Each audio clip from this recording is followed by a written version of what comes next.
ദൈവത്തിൻ്റെ അതിപരിശുദ്ധമായ നാമം വാഴ്ത്തപ്പെടുമാറാകട്ടെ. നിങ്ങളോടൊപ്പം ഒന്നിച്ച് ഒരു പ്രാവശ്യം കൂടെ വചനവുമായി എടുത്തു വരുവാൻ നിൽക്കണം. ദൈവം അനുവദിച്ച നല്ല അവസരത്തിനും അനുഭവങ്ങൾക്കുമായി ഞാൻ ദൈവത്തെ സ്തുതിക്കുകയാണ്. ഉൽപ്പത്തി പുസ്തകം മുതൽ ആരംഭിച്ചു വന്നതായ ലൈവ് കമന്ററിയുടെ അടുത്ത ഭാഗങ്ങളിലേക്കാണ് നമ്മൾ കടന്നു പോകുന്നത്. ഉൽപ്പത്തിയുടെ പുസ്തകം 22-ാം അധ്യായം വരെ നമ്മൾ എത്തി നിൽക്കുകയാണ്. 21-ാമത്തെ അധ്യായം നമ്മൾ ചർച്ച ചെയ്യാനിടയായിത്തീർന്നു. ഒരു വചന പഠനം തുടക്കം മുതൽ വേണം. നമുക്ക് കൂടുതൽ ആഴമായി നിങ്ങൾക്ക് പഠിക്കണം എന്ന് ആഗ്രഹിക്കുന്നവർക്ക് ഈ വചന പഠനം ഉപയോഗപ്പെടുന്നു എന്ന് ഞാൻ വിശ്വസിക്കുന്നു.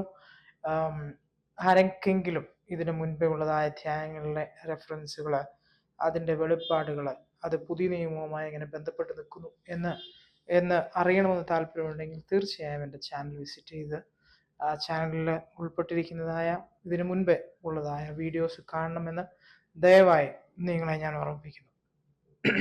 എന്തെങ്കിലും സംശയങ്ങളോ എന്തെങ്കിലും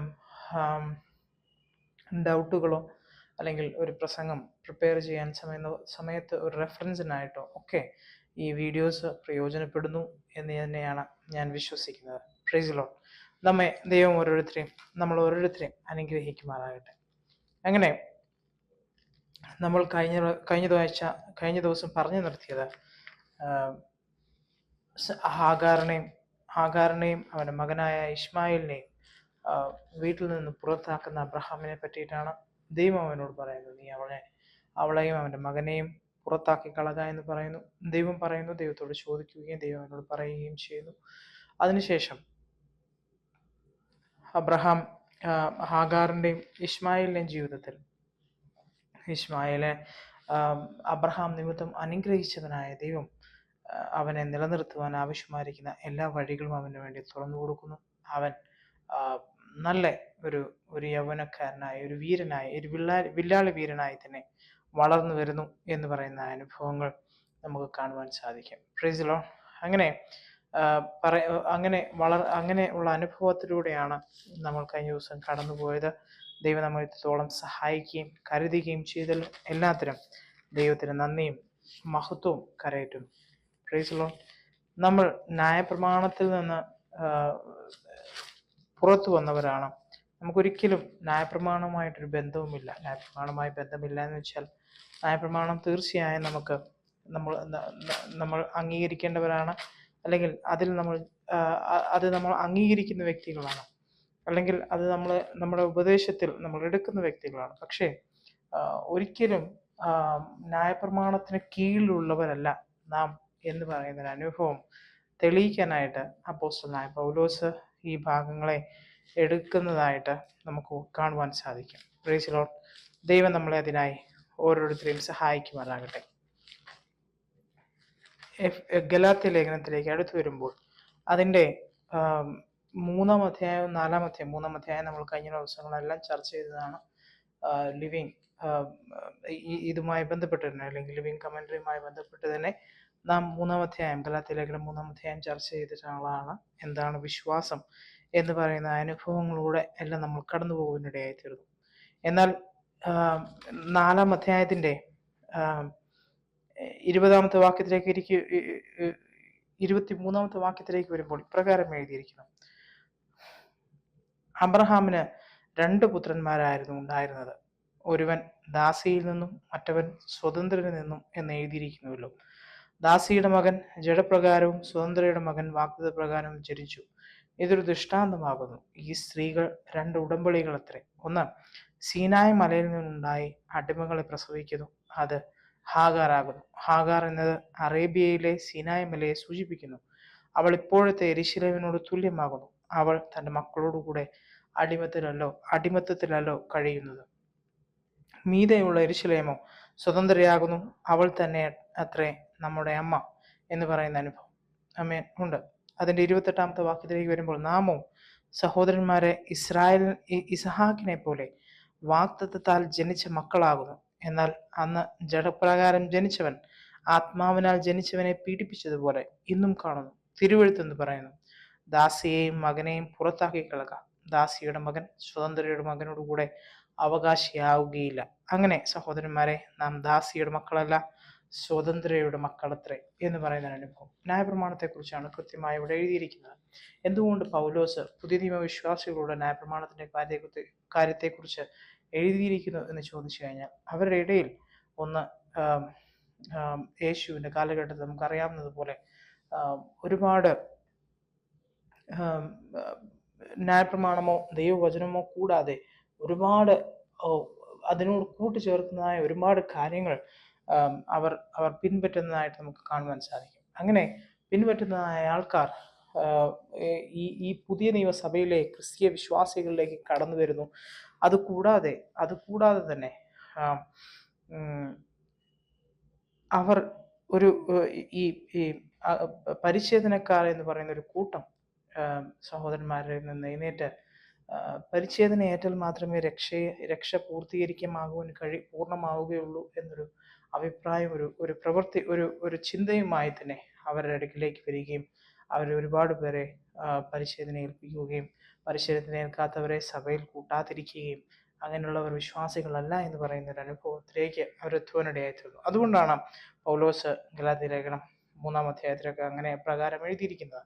4-ാം അധ്യായത്തിലേക്ക് വരുമ്പോൾ അപ്രകാരം എഴുതിയിരിക്കുന്നത്. അതുകൊണ്ട് തന്നെ ഈ ഉൽപ്പത്തി പുസ്തകം 21-ാം അധ്യായത്തിൽ ഉണ്ടായതായ ആ അനുഭവത്തെ തന്നെ പുതിയ നിയമത്തിലേക്ക് എടുത്തുകൊണ്ട് അതിൻ്റെ കോൺസെപ്റ്റിൽ നിന്നുകൊണ്ട് അപ്പോസ്തലനായ പൗലോസ് പറയുകയാണ്, ദാസിയെയും അവൻ്റെ മകനെയും അവളുടെ മകനെയും നമ്മൾ എന്ത് ചെയ്യണം? നമ്മുടെ ഹൃദയത്തിൽ നിന്നും നമ്മുടെ ഇടപാടുകളിൽ നിന്നും നമ്മുടെ പ്രവൃത്തികളിൽ നിന്നും നമ്മൾ പുറത്താക്കി കളയണം എന്ന് പറയുന്നൊരു അനുഭവമുണ്ട്. മാത്രമല്ല അതിനെ നമ്മൾ അതുപോലെ അടിമത്തം എന്ന പോലെ നമ്മൾ അനുസരിക്കേണ്ട ആവശ്യമില്ല. നമ്മൾ സ്വതന്ത്രരാക്കപ്പെട്ടവരാണ്.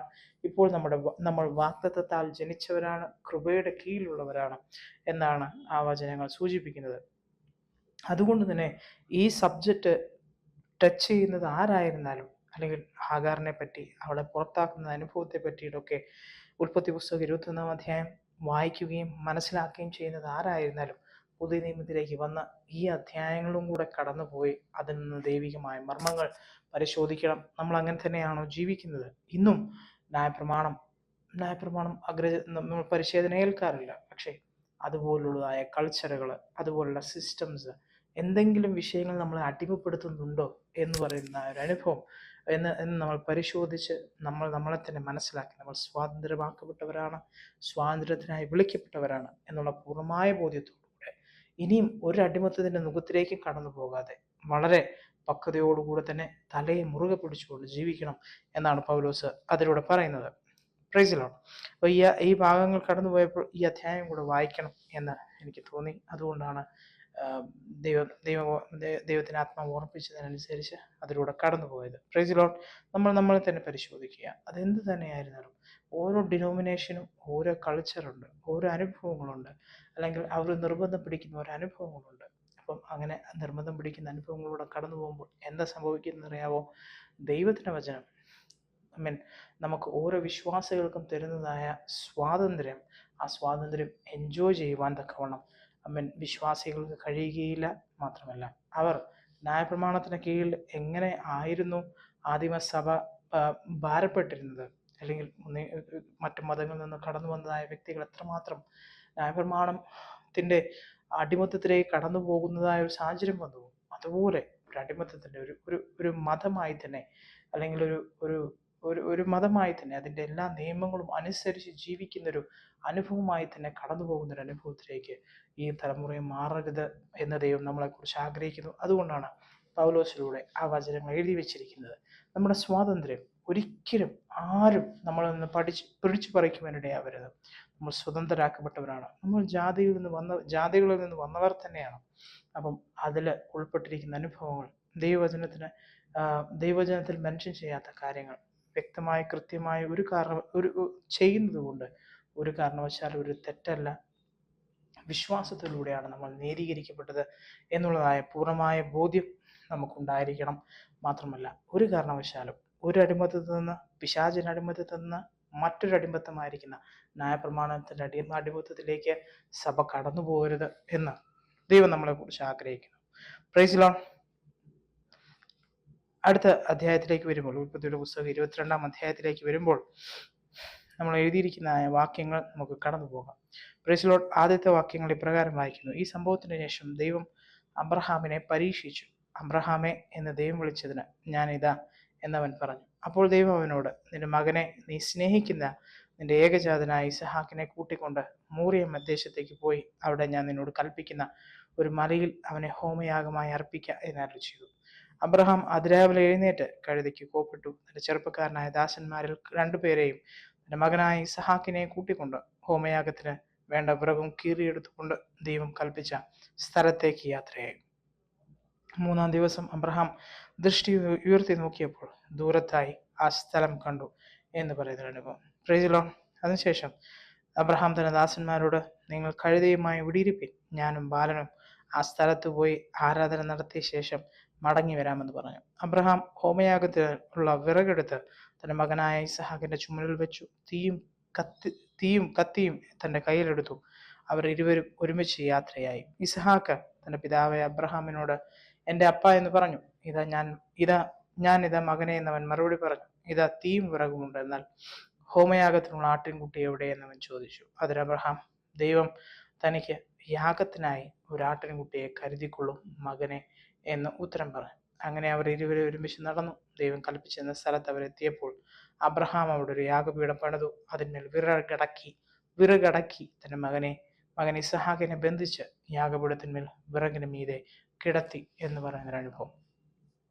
Price the Lord. ഇവിടെ ഇത്രയും സമയം വരെ നമ്മൾ വായിച്ചതിൻ്റെ ഒരുപാട് എക്സ്പ്ലനേഷനും മറ്റു കാര്യങ്ങളും നമ്മൾ സാധാരണയായ വിശ്വാസികൾ സഭയിലും ദേവദാസന്മാരിലും ഒക്കെ കേൾക്കാറുള്ളതാണ്. യൂട്യൂബിലും ഒരുപാട് നല്ല നല്ല പ്രബോധനങ്ങൾ ഈ വാക്യങ്ങളിലൂടെ എല്ലാം പകർന്ന് കൊടുക്കപ്പെട്ടിട്ടുണ്ട്. ദൈവം അവരെല്ലാവരെയും സഹായിക്കട്ടെ. കേൾക്കുന്നു നിങ്ങൾക്കും അത് ആത്മീയ പ്രചോദനത്തിന് കാരണമായി തീരണേ. പ്രത്യേകാൽ നമ്മുടെ ഉദ്ദേശം നമ്മൾ ഈ ഓരോ വാക്യങ്ങളെയും കീറി മുറിച്ച് അതിൽ നിന്ന് കൂടുതൽ വെളിപ്പാട് തീർച്ചയായും പ്രാപിക്കണം. പക്ഷെ അതിനേക്കാൾ ഉപരിയായി നമ്മളൊരു പഠനം നമുക്ക് മുന്നോട്ട് പോകണമെന്നതുകൊണ്ട് തന്നെ മെയിൻ ആയിരിക്കുന്ന പ്രധാനപ്പെട്ട കാര്യങ്ങൾ അത് കടന്നുപോയപ്പോൾ എന്നോട് ദൈവാത്മാവ് സംസാരിച്ചതായ കാര്യങ്ങളാണ് ഞാനിവിടെ സംസാരിക്കുവാൻ താല്പര്യപ്പെടുന്നത്. ദൈവം നമ്മൾ ഓരോരുത്തരെയും അനുഗ്രഹിക്കുമാറാകട്ടെ. ആമേൻ. അപ്പനോട് 7-ാമത്തെ വാക്യം, ഇസഹാക്ക് തന്റെ പിതാവിനോട് എൻ്റെ അപ്പ എന്ന് പറഞ്ഞു. ഞാൻ ഇതാ മകനെ എന്നവൻ മറുപടി പറഞ്ഞു. ഇതാ തീയും വിറകുമുണ്ട്, എന്നാൽ ഹോമയാഗത്തിനുള്ള ആട്ടിൻകുട്ടി എവിടെ എന്ന് അവൻ ചോദിച്ചു എന്ന് പറയുന്ന അനുഭവം. Price the Lord. ദൈവം ഇസഹാക്ക് അബ്രഹാമിനോട് ചോദിക്കുകയാണ്, അബ്രഹാമെ, എല്ലാം ഉണ്ട്, പക്ഷേ യാഗപീഠത്തിനുള്ളതായ മൃഗം എവിടെ എന്ന് ചോദിക്കുന്ന അനുഭവം. Price the Lord. അബ്രഹാം അതിന് മറുപടി പറയുകയാണ്, ദൈവം തനിക്ക് ഹോമയാഗത്തിനായി ഒരാട്ടിൻകുട്ടിയെ കരുതിക്കൊള്ളും മകനെ എന്ന് ഉത്തരം പറഞ്ഞു. Price the Lord. അതൊരു ഉറപ്പും ധൈര്യവുമാണ് അബ്രഹാമിന്റെ ജീവിതത്തിൽ. Price the Lord. അബ്രഹാമിന് ദൈവത്തിലുള്ളതായ വിശ്വാസത്തെ ഉറപ്പിക്കുന്നതായ അനുഭവങ്ങളാണ് ഇവിടെ കാണുന്നത്. എന്താണ് ആദ്യത്തെ വാക്യം വായിച്ചത്? അബ്രഹാമിനെ ദൈവം പരീക്ഷിക്കുകയാണ്. Price the Lord. നമ്മുടെ ജീവിതത്തിലും ഓരോ നിമിഷവും ഓരോ കാര്യത്തോടെടുക്കുമ്പോഴും ഓരോ അനുഗ്രഹത്തിന് മുന്നിലായും ദൈവം നമ്മളെ പരീക്ഷിക്കും എന്ന് നമ്മൾ അബ്രഹാമിന്റെ അനുഭവത്തിലൂടെ നമ്മൾ ശ്രദ്ധിക്കുവാനിടയായിത്തീരുന്നു. അബ്രഹാമിന്റെ പരീക്ഷണങ്ങൾ എന്തൊക്കെയായിരുന്നു? ചില പരീക്ഷണങ്ങൾ നമ്മൾ കഴിഞ്ഞ ദിവസങ്ങൾ പറഞ്ഞു. ലോത്തുമായി എങ്ങനെ അബ്രഹാം വേർപിരിയുന്നു. ഒരു കുടുംബ പ്രശ്നമാണ്, സ്ഥലത്തിന്റെ പ്രശ്നമാണ്, ആടുകളുടെ പ്രശ്നമാണ്, അവർക്ക് സമ്പത്തിന്റെ പ്രശ്നമാണ്. ഈ സാമ്പത്തിക വിഷയം കൈകാര്യം ചെയ്യുമ്പോൾ അബ്രഹാം എപ്രകാരം പക്വതയോട് കൈകാര്യം ചെയ്യുന്നു എന്ന് ദൈവം പരീക്ഷിക്കുന്നുണ്ട്. അല്ലെങ്കിൽ ദൈവം അവിടെ വാച്ച് ചെയ്യുന്നുണ്ട്. ആ വാച്ച് ചെയ്ത് അബ്രഹാം ആ പരീക്ഷണത്തിൽ വിജയിച്ചു. ലോത്തുമായി ഒരു പിണക്കവും കൂടാതെ അവർ ദൈവവചനത്തിന്റെ അടിസ്ഥാനത്തിൽ അവർ പിരിഞ്ഞു. അല്ലെങ്കിൽ ദൈവത്തിന്റെ ആശ്രയം അബ്രഹാം മുന്നിൽ നിർത്തിക്കൊണ്ട് അവനുമായി പിരിഞ്ഞ് അവർ സെപ്പറേറ്റ് ആകുന്ന അനുഭവം കണ്ടു കഴിഞ്ഞപ്പോൾ ദൈവം അവനെ അനുഗ്രഹിക്കുന്നതായിട്ട് കാണുന്നു. പ്രത്യേകം ഇവിടെയും ശ്രദ്ധിക്കുക. അടുത്ത ഭാഗങ്ങളിലേക്ക് നമുക്ക് പോകുമ്പോൾ നമുക്ക് കാണുവാൻ സാധിക്കുന്നത് ദൈവം അവനെ വീണ്ടും അനുഗ്രഹിക്കുന്നതായിട്ട് ചില വാഗ്ദത്തങ്ങൾ കൂടെ കൊടുക്കുന്നതായിട്ട് നമുക്ക് കാണുവാൻ സാധിക്കും. അപ്പൊ എന്ന് വെച്ചാൽ ഇവിടെ പരീക്ഷിക്കുന്നത് അബ്രഹാം എത്രമാത്രം ദൈവത്തെ അനുസരിക്കുന്നു എന്നുള്ളതായ ആ അനുഭവത്തിനാണ്. ഒന്ന്, അബ്രഹാമിനോട് 12-ാം അധ്യായത്തിലേക്ക് എഴുതിയപ്പം എന്താണ് അബ്രഹാമിനോട് പറഞ്ഞത്? നീ നിന്റെ പൃഥ്വിഭവനത്തെയും ഒക്കെ ഉപേക്ഷിച്ചുകൊണ്ട് ഞാൻ കാണിപ്പാനിരിക്കുന്ന ദേശത്തേക്ക് പോകുവാൻ ആണ് അബ്രഹാമിനെ വിളിച്ചത് 12-ാം അധ്യായത്തിലേക്ക് വരുമ്പോൾ. പക്ഷേ അബ്രഹാം എന്ത് ചെയ്തു? തന്റെ പിതാവിനെയും തന്റെ സഹോദരി പുത്രനെയും അങ്ങനെ അവനെ കൂട്ടാവുന്നത് എല്ലാവരെയും കൂട്ടിക്കൊണ്ടാണ് അബ്രഹാം പുറപ്പെട്ടത്. അവിടെ പൂർണ്ണമായും ദൈവത്തോടുള്ള അനുസരണമാണോ കാണിക്കുന്നത്? അല്ല, ഒരിക്കലുമല്ല. അവിടെ നിന്ന് കടന്നു പോകുമ്പോൾ പിന്നെയും പല സാഹചര്യങ്ങളിൽ അബ്രഹാം മിസ്രൈം ദേശത്ത് പോകുമ്പോൾ അഭിമലേക്കിന്റെ ദേശത്തേക്ക് പോകുമ്പോൾ തന്റെ ഭാര്യയോട് കാണിക്കുന്നതായ അനുഭവങ്ങൾ നമ്മൾ കഴിഞ്ഞ ദിവസം സംസാരിക്കുവാനിടയായിരുന്നു. അങ്ങനെ പല വിഷയങ്ങളിലും അബ്രഹാം, അതുപോലെ തന്നെ നമ്മൾ മുകളിലെ അധ്യായങ്ങൾ നമ്മൾ പഠിച്ചതുപോലെ ഹാഗാറുമായുള്ള കാര്യത്തിൽ ദൈവത്തോട് അഭിപ്രായം ചോദിച്ചിട്ടാണോ ഹാഗാറിനെ വിവാഹം കഴിക്കുന്നത്? ഒരിക്കലുമല്ല. അതൊക്കെ ചെറിയ ചില ഇൻസിഡൻസ് മാത്രമാണ്. അപ്പം അദ്ദേഹത്തിന്റെ മെച്യൂരിറ്റി വർദ്ധിച്ചുകൊണ്ടിരിക്കുകയാണ് അബ്രഹാമിന്റെ മെച്യൂരിറ്റി വർദ്ധിപ്പിക്കുന്നു. ആഴമേറിയ അറിവും മെച്യൂരിറ്റി എന്ന് വെച്ച് കഴിഞ്ഞാൽ ഈ വിഷയത്തിൽ, അല്ലെങ്കിൽ ദൈവം ഉദ്ദേശിക്കുന്ന തരത്തിലുള്ളതായ ക്യാരക്ടറുകൾ അബ്രഹാമിന് വന്നുകൊണ്ടിരിക്കുകയാണ്. അവൻ ആ വിഷയത്തിൽ വളർന്നുകൊണ്ടിരിക്കുന്നു എന്നതിൻ്റെ അടയാളമായിട്ടാണ് മുകളിലെ 2 അധ്യായങ്ങൾക്ക് മുന്നേ അബ്രഹാമിന് ദൈവം വാഗ്ദത്തം ചെയ്തതുപോലെ ഇസഹാക്കിനെ ദൈവം കൊടുക്കുന്നത്. ആ വാക്യത്തിൽ നമ്മൾ എടുത്ത് സ്ട്രെച്ച് ചെയ്ത് പറഞ്ഞതായ ഒരു വാക്യമുണ്ട്. Praise the lord. ആമേൻ. ഈ ആണ്ടിൽ നിനക്കൊരു കുഞ്ഞിനെ തരും എന്ന് പറയുന്നതായ ആമേൻ ഒരു അനുഭവം. Price the Lord. ദൈവത്താൽ അസാധ്യമായ കാര്യമുണ്ട്. 18-ാം അധ്യായത്തിലേക്ക് വരുമ്പോൾ ഈ ആണ്ടിൽ തന്നെ നീ ഒരു കുഞ്ഞിനെ പ്രാപിക്കും എന്ന് ആമേൻ സാറായോടും അബ്രഹാമിനോടും ദൈവം വാഗ്ദത്തം ചെയ്തു. രണ്ടുപേരോടും സെപ്പറേറ്റ് ആയിട്ട് വാഗ്ദത്തം ചെയ്യുന്ന അനുഭവങ്ങൾ നമുക്ക് കാണുവാൻ സാധിക്കും. എന്തുകൊണ്ട് ഈ ആണ്ടിൽ? ഇത്രയും വർഷങ്ങളുണ്ടായിരുന്നു, പക്ഷെ ഈ ആണ്ടിൽ എന്ന് പറയുന്നതിൻ്റെ പ്രത്യേകത എന്താണ്? അദ്ദേഹത്തിന്റെ മെച്യൂരിറ്റി വളർന്നു. ഈ വിഷയത്തെ ഹാൻഡിൽ ചെയ്യുവാൻ, ഒരു കുഞ്ഞുണ്ടായി കഴിഞ്ഞാൽ ആ കുഞ്ഞിനെ ദൈവം ആഗ്രഹിക്കുന്നത് പോലെ ഹാൻഡിൽ ചെയ്യുവാൻ അബ്രഹാമിന് കഴിയും എന്നൊരു മെച്യൂരിറ്റി, ഒരു ഉത്തമ ബോധ്യം ദൈവത്തിന് ആ വിഷയത്തിലുണ്ടായിരുന്നു. അതുകൊണ്ടാണ് ആമേൻ ദൈവം അവന് ആ കുഞ്ഞിനെ കൊടുക്കുവാനിടയായി തീർന്നത്. അത് തന്നെയാണ് ഇവിടെ പരീക്ഷിക്കപ്പെടുന്നത്. ഇവിടെ കുഞ്ഞ് ലഭിച്ചു കഴിഞ്ഞു. ചില വർഷങ്ങളായി കഴിയുമ്പോൾ ആ കുഞ്ഞിനെ ഒരു യാഗമായി അർപ്പിക്കുവാൻ തക്കവണ്ണം, അല്ലെങ്കിൽ ആ കുഞ്ഞിനെ യാഗം അർപ്പിക്കത്തക്കവണ്ണം അബ്രഹാം ദൈവത്തെ സ്നേഹിക്കുന്നുണ്ടോ, അല്ലെങ്കിൽ ആ മെച്യൂരിറ്റിയിലേക്ക് അവൻ എത്തിയോ എന്നുള്ളതായ കാഴ്ചപ്പാട്, അങ്ങനെ ഒരു അനുഭവത്തിലേക്ക് അതിനെയാണ് ദൈവം പരീക്ഷിക്കുന്നത്. ഒരിക്കലും നഷ്ടത്തിലേക്കോ നാശത്തിലേക്കോ അല്ല. നോക്കുക, ഇവിടെ ചിന്തിക്കുന്ന കാര്യങ്ങൾ നോക്കുക. ഇവിടെ എന്താണ് പറയുന്നത്? ആമേൻ. ഈ അബ്രഹാമിനോട് കുഞ്ഞിനെ, തന്റെ മകനായ പുത്രനെ, ഏകജാതനായ പുത്രനെ യാഗം അർപ്പിക്കുവാൻ വേണ്ടി ദൈവം പറയുന്നു. എന്നാൽ അവൻ അനുസരിക്കുന്നു. എന്നാൽ ദൈവം അവനെ കൊന്നുകളയുന്നുണ്ടോ? ഒരിക്കലുമില്ല. നീ കൊല്ലാൻ സംഭവിക്കുന്നുണ്ടോ? അല്ലെങ്കിൽ അബ്രഹാമിനെ യാഗം കഴിക്കാൻ സംഭവിക്കുന്നുണ്ടോ? ഒരിക്കലുമില്ല. നിരീശ്വരവാദികളായിരിക്കുന്ന സുഹൃത്തുക്കൾ പറയുന്നതായ ഒരു കാര്യമുണ്ട്. ദൈവം കുഞ്ഞുങ്ങളെ കൊല്ലുന്ന ദൈവമാണ് എന്ന് പറയുന്ന അനുഭവമുണ്ട്. Price the Lord. ഇവിടെ ദൈവത്തിന്റെ ക്യാരക്ടർ കൃത്യമായി പറയുകയാണ്. അവൻ ഒരിക്കലും ആഗ്രഹിക്കുന്നില്ല ഒരു വ്യക്തി പോലും മരിക്കണം, അന്യായമായ രക്തം ചീന്തണമെന്ന്. Price the Lord. അപ്പോൾ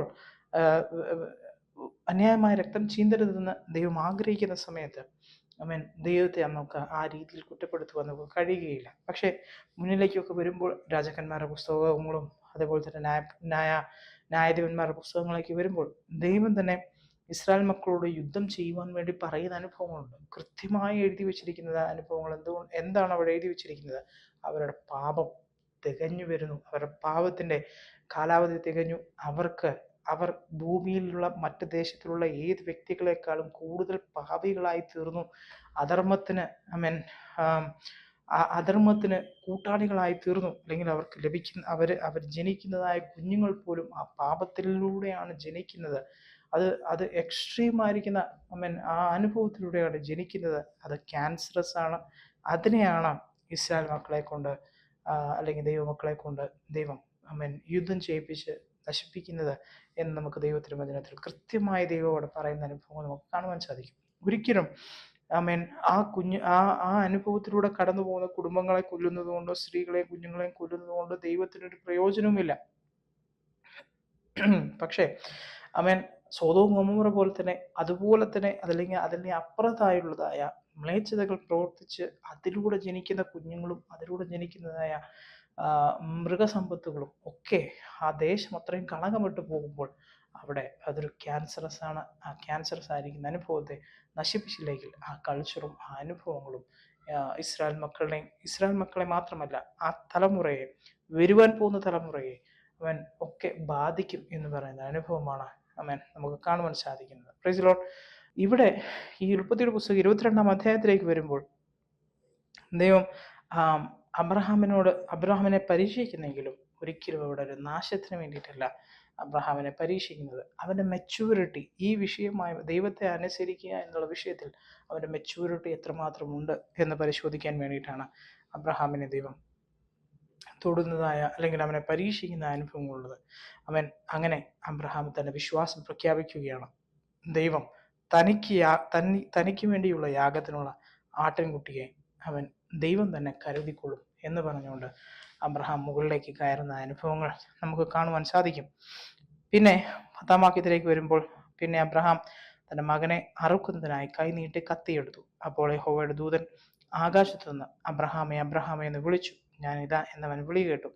അവനോട്, ബാലന്റെ മേൽ കൈവയ്ക്കരുത്, അവൻ്റെ ദോഷം ചെയ്യരുത്.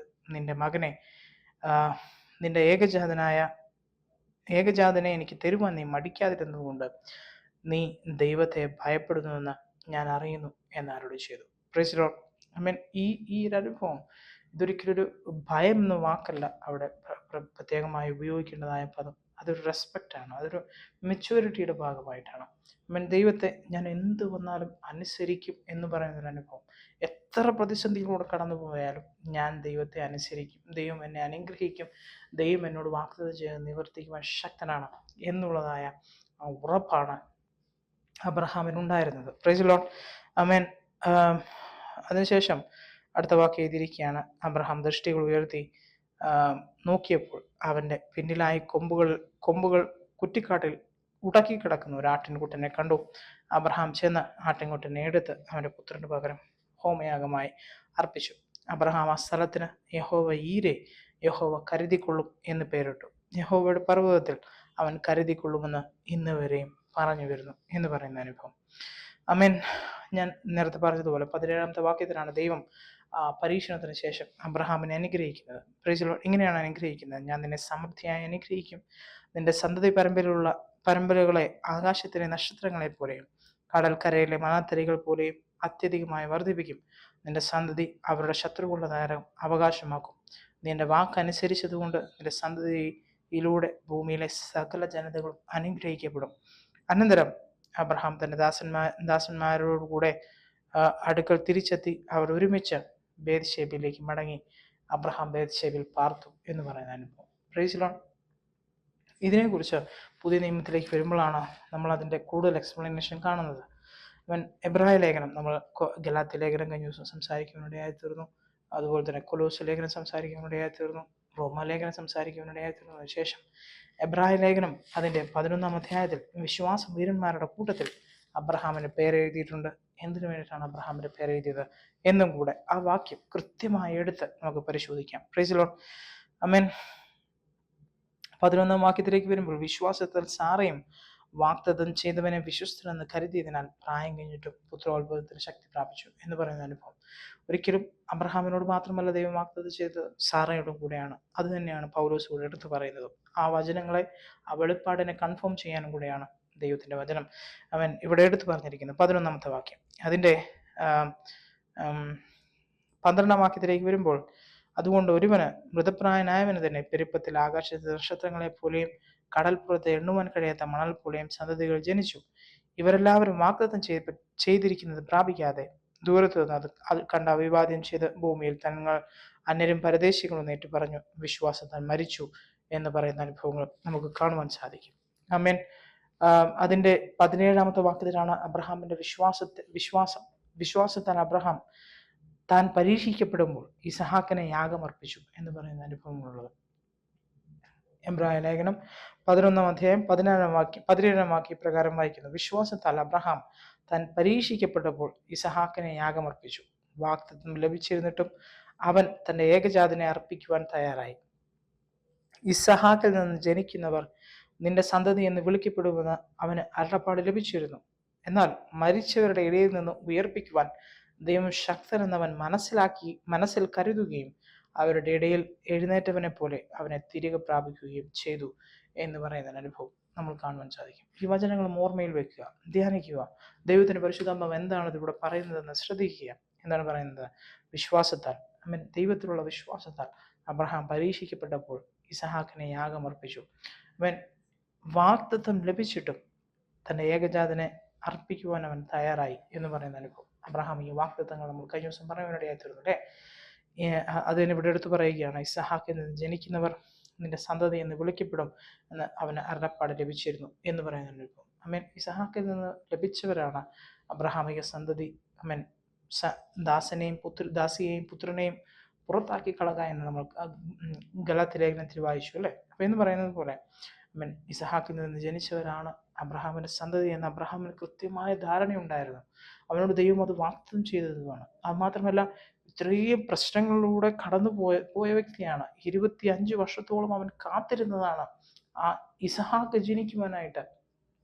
മാത്രമല്ല, അവസാന വർഷമായപ്പോഴത്തേക്ക് ദൈവം അവനെ പ്രിപ്പയർ ചെയ്യുന്നതനുസരിച്ച് സാറയെയും കൂടെ ഒരുക്കി അവനെയും സാറയെയും ഒരുമിച്ച് വാഗ്ദത്തം കൊടുത്ത് 1 വർഷത്തിനുള്ളിൽ ഞാൻ കുഞ്ഞുങ്ങളെ കൊടുക്കാമെന്ന് വാഗ്ദത്തം കൊടുത്ത് ദൈവം മാനിച്ച് അനുഗ്രഹിച്ച് അവനെ വഴി നടത്തിയതായ അനുഭവങ്ങളാണ് നമുക്ക് കാണുവാൻ സാധിക്കുന്നത്. അങ്ങനെ അവരെന്ത് ചെയ്തു?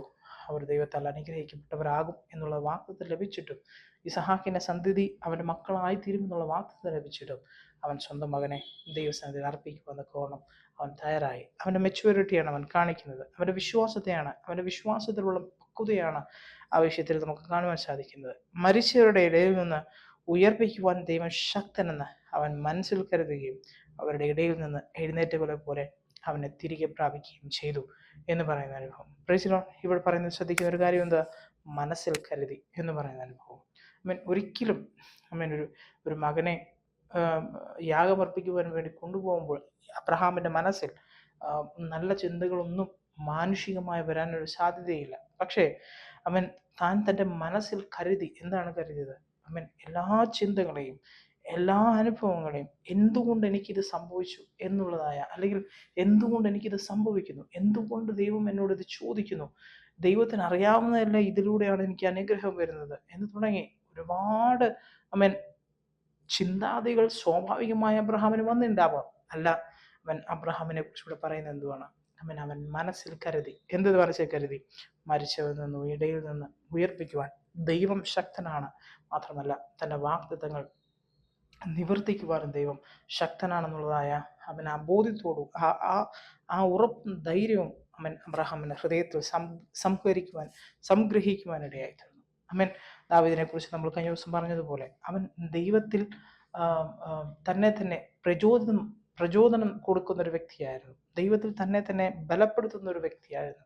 എന്ത് സാഹചര്യങ്ങൾ വന്നാലും, എന്ത് പ്രതിസന്ധി വന്നാലും എൻ്റെ ദൈവം എന്നോട് കൂടെയുണ്ട്, ഈ വിഷയങ്ങളെല്ലാം നന്മയാക്കി മാറ്റും, അവൻ ചെയ്ത വാഗ്ദത്തങ്ങൾ നിവർത്തിക്കുവാൻ ദൈവശക്തനായിരുന്നെന്ന് ദാവീദിന് അറിയാമായിരുന്നു. മാത്രമല്ല, ദാവീദ് പ്രഖ്യാപിക്കുകയും ചെയ്യുന്ന വ്യക്തിയായിരുന്നു. ഇവിടെയും അബ്രഹാം അത് തന്നെയാണ് ചെയ്തത്. തൻ്റെ മനസ്സിൽ കരുതി. താനത് കരുതുക മാത്രമല്ല, ഏത് വിധേനയും ഇനിയിപ്പം അവൻ കൊല്ലപ്പെട്ടെന്ന് പറഞ്ഞാലും, ഇനി അത് ചാരമായി തീർന്നു, വെണ്ണീറായി തീർന്നാലും, അവിടെ നിന്നായാൽ പോലും എൻ്റെ മക്കളെ ഉയർപ്പിച്ചേക്കൂ, എനിക്ക് മകനെ നൽകി തരുവെന്നൊക്കെ ഓണ ദൈവം ശക്തനായ ദൈവമാണ് എന്നുള്ളതായ പൂർണ്ണമായ ഉറപ്പും ധൈര്യവും അബ്രഹാമിനുണ്ടായിരുന്നു. അതാണ് അവൻ പരീക്ഷയിൽ വിജയിച്ചു എന്ന് പറയുന്നത് അനുഭവം. ദൈവം വ്യക്തിപരമായി നമ്മളിലൂടെയും പ്രതീക്ഷിക്കുന്ന, എല്ലാവർക്കും ഡിഫറെൻറ്റ് ക്യാരക്ടറാണ്, വിശ്വാസത്തിൻ്റെ നിലവാരവും ഡിഫറെൻ്റ് ആണ്. മാത്രമല്ല, നമ്മളെക്കുറിച്ചുള്ളതായ ദൈവത്തിൻ്റെ ഉദ്ദേശവും വ്യത്യസ്തമാണ്. അബ്രഹാമിക അതേ പൂർണ്ണമായി ആ 100% അതേ ഉദ്ദേശത്തോടു കൂടെ ആയിരിക്കില്ല ദൈവം ഒരുക്കിയെടുക്കുന്നത്. പക്ഷേ അബ്രഹാം ഇവിടെ വിജയിച്ചതുപോലെ നമ്മളും ആ പരീക്ഷണത്തിൽ വിജയിക്കേണ്ടത് അത്യാവശ്യമാണ് എന്നാണ് ദൈവം നമ്മളെക്കുറിച്ച് ആഗ്രഹിക്കുന്നത്. നോക്കുക, അബ്രഹാം ഈ പരീക്ഷണത്തിൽ വിജയിച്ചു. എവിടെ വിജയിച്ചു? തൻ്റെ മനസ്സിൽ, തൻ്റെ ചിന്തകളിൽ അബ്രഹാം വിജയിക്കുവാനിടയായിരുന്നു. അതുകൊണ്ടാണ് അബ്രഹാമിന് തൻ്റെ മകനെ യാഗമായി കൊടുക്കുവാൻ ഇടയായിത്തീരുന്നത്. യോനയുടേതായ പുസ്തകത്തിലേക്ക് വരുമ്പോൾ നമ്മൾ വായിക്കുന്നത് പോലെ, ദൈവം അവനോട് പറയുകയാണ്, നീ തർശീസിലേക്ക് പോവുക. പക്ഷേ യോന എങ്ങോട്ട് പോയി? നിനവയിലേക്ക് പോകുക എന്ന് പറയുന്ന ഒന്നല്ല, അവൻ തർശീസിലേക്ക് കപ്പൽ കയറുന്ന അനുഭവം ഉണ്ടായി. കാരണം അവൻ്റെ ചിന്തകളിൽ അവനെ ഡോമിനേറ്റ് ചെയ്തത്, അവൻ്റെ ചിന്തകൾ അവനെ ഒതുക്കി കളഞ്ഞത്, അല്ലെങ്കിൽ അവൻ ഏത് ചിന്തയിലായിരുന്നു വളർന്നിരുന്നത്, ഏത് ചിന്തയിലായിരുന്നു ഏത് ചിന്തകളായിരുന്നു അവൻ്റെ മനസ്സിലുണ്ടായിരുന്നത്? ദൈവം വിശ്വസ്തനല്ല. അവൻ മനം തിരിയും, അവൻ മനസ്സ് തിരിക്കും, അവരോട് കരുണ കാണിക്കും. അപ്പം ഞാൻ അപമാനിക്കപ്പെടും എന്നതാണ് യോനയുടേതായ കാഴ്ചപ്പാട്. അവനെ ഭരിച്ചതായ ചിന്ത അതായിരുന്നു. പക്ഷേ അബ്രഹാമിനെ ഭരിച്ച ചിന്ത എന്തായിരുന്നു?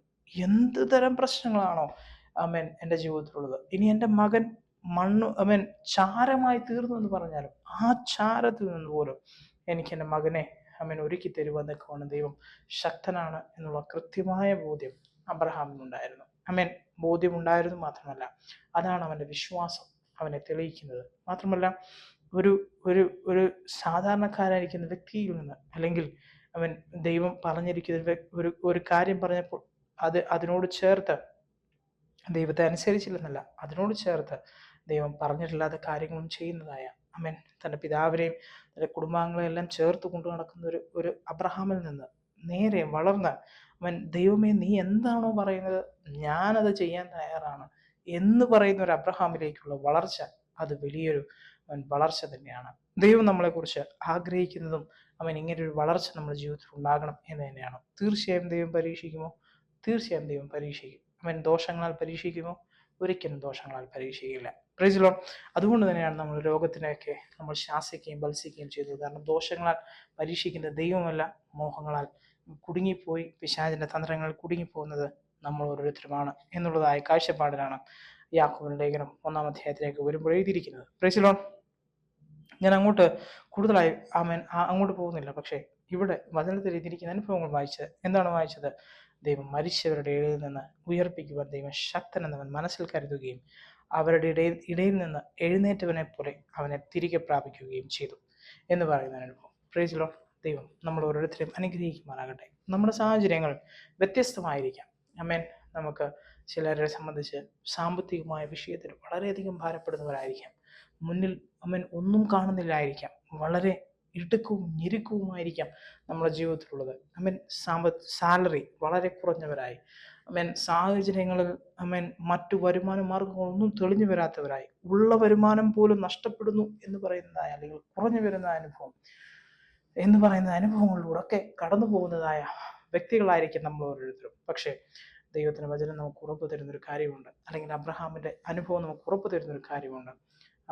ദൈവം നിങ്ങളോടൊരു വാഗ്ദത്തം ചെയ്തിട്ടുണ്ടെങ്കിൽ നിവർത്തിക്കുവാൻ സർവശക്തനായ ദൈവം ദൈവത്തിന് കഴിയും. അവൻ വിശ്വസ്തനാണ്. അവൻ്റെ വിശ്വസ്തതയിൽ നമ്മൾ വിശ്വസിക്കുക എന്നതാണ് പ്രധാനപ്പെട്ട കാര്യം. നമ്മൾ കഴിഞ്ഞ ദിവസം സംസാരിച്ചതുപോലെ ഇവിടം വരെ എത്തിയത് നമ്മുടെ മിടുക്കുകൊണ്ടോ നമ്മുടെ കഴിവ് കൊണ്ടോ അല്ല.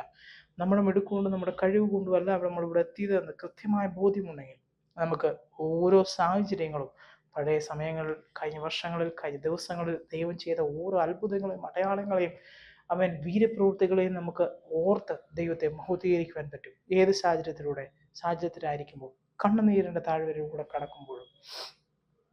അതാണ് സങ്കീർത്തനക്കാരൻ 23-ാം വാക്യത്തിലും 23-ാം അധ്യായത്തിലും അതുപോലെ 84-ാം അധ്യായത്തിലും കൃത്യമായി പറയുന്നത്.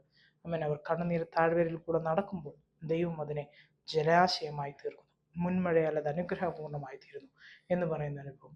എൻ്റെ മനസ്സെ, നീ എന്തിന് വിഷമിച്ച് ഇരിക്കുന്നു? നീ ദൈവത്തിൽ പ്രത്യാശ വയ്ക്കുക. അവൻ നിന്റെ മുഖപ്രകാശ രക്ഷയും ദൈവവുമാകുന്നു. ഇനിയും ഞാൻ അവനെ സ്തുതിക്കും എന്ന് പറയുന്ന അനുഭവങ്ങളുണ്ട്.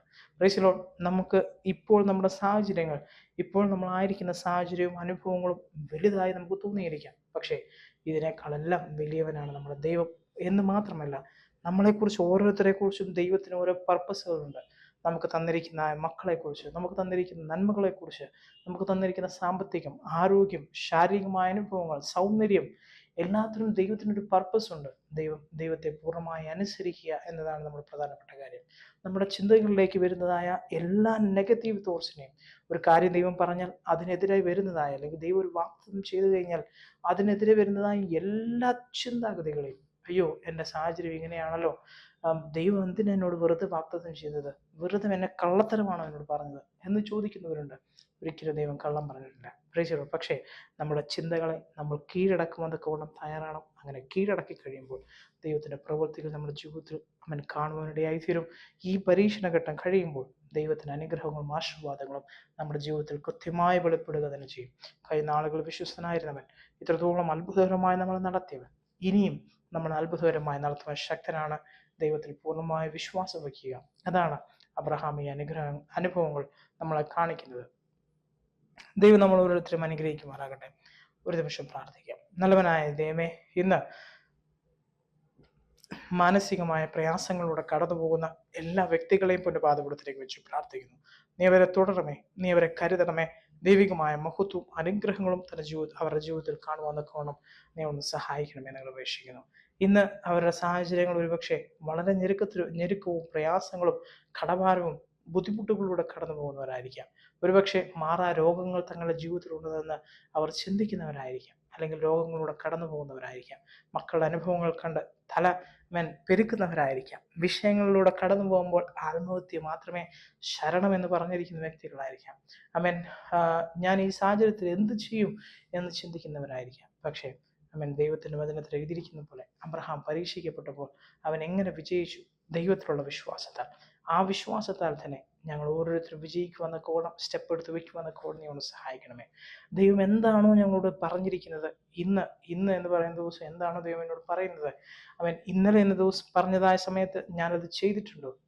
ഞാനത് ചെയ്തിട്ടുണ്ടോ? കഴിഞ്ഞ വർഷം ദൈവം എന്നോട് പറഞ്ഞ കാര്യങ്ങൾ ചെയ്തിട്ടുണ്ടോ എന്നുള്ള ചോദ്യം നമ്മൾ ചോദിക്കേണ്ട അത്യാവശ്യമാണ്. ദൈവം പറഞ്ഞിരിക്കുന്ന കാര്യം നമ്മൾ ചെയ്യുവാൻ തയ്യാറാകുന്നുവെങ്കിൽ ദൈവത്തിന് വഴികളും വാതിലുകളും അതിലൂടെ തുറന്നു വരും, വിശാലമായ അനുഭവങ്ങളിലേക്ക് കൊണ്ടുപോകും. ജീവിതം നമ്മളെ പരാജയപ്പെടുത്തുന്നിരിക്കാം, പ്രതിസന്ധികൾ നമ്മളെ പരാജയപ്പെടുത്തുന്നിരിക്കാം, നമ്മൾ ഉദ്ദേശിച്ചതുപോലെ കാര്യങ്ങൾ നടന്നില്ല എന്ന് വരാം. പക്ഷേ നമ്മളെ വിളിച്ച ദൈവം, നമ്മളോട് വാഗ്ദത്തം ചെയ്ത ദൈവം വിശ്വസ്തനാണ്. അവന്റെ വിശ്വസ്തതയിൽ സന്തോഷിക്കുക എന്നതാണ് പ്രധാനപ്പെട്ട കാര്യം. അവന്റെ വിശ്വസ്ത വാഗ്ദത്തങ്ങൾ എൻ്റെ പരിചയം പലകയുമാകുന്നു 91 സങ്കീർത്തനം 4 വാക്യത്തിൽ കൃത്യമായി എഴുതിയിരിക്കുന്നു. അവന്റെ വിശ്വസ്തതയാണ്, അവന്റെ വിശ്വസ്തതയേറിയ വാഗ്ദത്തങ്ങളാണ് നമ്മുടെ പരിചയം പലകയും. നമ്മളെ തകർന്നു പോകാതെ, മാനസികമായി നമ്മൾ ഇൻസൈനായി തീരാതെ, തകർന്നു പോകാതെ നമ്മളെ ബലപ്പെടുത്തി മുന്നോട്ട് കൊണ്ടുപോകുന്നത് എന്നാണ് ദൈവത്തിന് വചനം എഴുതിയിരിക്കുന്നത്. ദൈവമേ, ഇന്ന് പകൽക്കാലം അവിടെ ഈ കേൾക്കുന്ന ആരെങ്കിലും ഇന്ന് എന്നോട് പ്രാർത്ഥിക്കുന്ന ആർക്കെങ്കിലും അങ്ങനെ ഒരു അവസ്ഥയിലൂടെ കടന്നു പോകുന്നവരുണ്ടെങ്കിൽ അബ്രഹാമിനെ അനുഗ്രഹിച്ച ദൈവത്തിന്റെ അനുഗ്രഹം ഇന്നും അവർക്ക് മുന്നിലുണ്ട് എന്നുള്ള കൃത്യമായ ബോധ്യത്തോടുകൂടെ ഇപ്പോഴുള്ളതായ സാഹചര്യത്തിൽ ദൈവത്തിൽ പ്രത്യാശ വയ്ക്കുവാൻ, ദൈവത്തിൽ ആശ്രയിക്കുവാൻ, ദൈവത്തിൽ വിശ്വാസം വയ്ക്കുവാൻ, അവന്റെ വിശ്വസ്തതയെ ധ്യാനിക്കുവാൻ, അതിന് നന്ദി പറയുവാൻ കഴിഞ്ഞ നാളുകളിൽ അപ്പോസ്തലനായ പൗലോസ് ഫിലിപ്പിയർ ലേഖനം 4 അധ്യായം 7 തിരിച്ചിരിക്കുന്ന പോലെ നന്ദിയോടുകൂടെ നിങ്ങളുടെ ആവശ്യങ്ങൾ ദൈവസന്നിധിയിൽ അറിയിക്കുക. എന്താണ് നന്ദിയോടുകൂടെ ദൈവസന്നിധിയിൽ അറിയിക്കുക എന്ന് വെച്ചാൽ, നന്ദിയോടുകൂടെ അറിയിക്കുമ്പോൾ, അതായത് കൈനാളുകൾ ദൈവം ചെയ്തതായ എല്ലാ അനുഗ്രഹങ്ങളെയും ഉപകാരങ്ങളെയും ഓർക്കുക. ഏത് സമയത്ത്? നമ്മുടെ ഏറ്റവും കഷ്ടതയുള്ള സമയത്ത് എന്നാണ് എഴുതിയിരിക്കുന്നത്. അങ്ങനെ ചെയ്യുവാനൊക്കെ വേണം നീ ഓരോരുത്തരും സഹായിക്കണമേ. തുടർന്നതിനായ സ്തോത്രം. യേശുവിൻ നാമത്തിൽ അപേക്ഷിക്കുന്നു. കൃപ തോന്നി കേൾക്കണം നല്ല പിതാവേ. ദൈവം നമ്മൾ ഓരോരുത്തരും അനുഗ്രഹിക്കുമാറാകട്ടെ. God bless you.